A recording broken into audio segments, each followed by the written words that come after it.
Good evening everyone. তো আজকে আমি বানিয়ে নিয়েছি চকলেট মিল্কশেক। এই গরমে অফিস থেকে বাড়িতে ফিরে যদি এরকম একটা ডেলিশিয়াস চকলেট মিল্কশেক পাওয়া যায় না, তাহলে আর কিচ্ছু লাগে না। এই চকলেট মিল্কশেকটা বানানোর জন্য প্রথমে আমি একটা মিক্সার গ্রাইন্ডারে 2 চামচ চিনি গুঁড়ো করে নিয়েছি, একদম আইসিং সুগার যাকে বলে।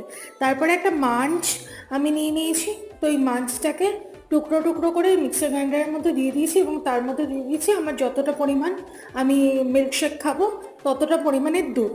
এখানে কিন্তু দুধটা আমি একদম চিল্ড দুধ আমি নিয়েছি আর কি। সব কিছু মিক্সড করে নিয়ে চকলেট মিল্কশেক একদম রেডি। গ্লাসটাকে গার্নিশ করার জন্য প্রথমে আমি একটু চকলেট সিরাপ দিয়ে সাজিয়ে দিলাম গ্লাসটাকে, তারপরে কুচনো বরফ দিয়ে মিল্কশেকটাকে ঢেলে দিয়ে সার্ভ করে দিলাম।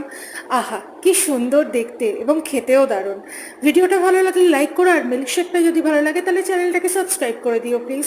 আর আমি না ওপর থেকে একটুখানি মাঞ্চ আর একটুখানি চকলেট সিরাপও ঢেলে দিয়েছিলাম, যাতে দেখতেও ভালো লাগে খেতেও ভালো লাগে।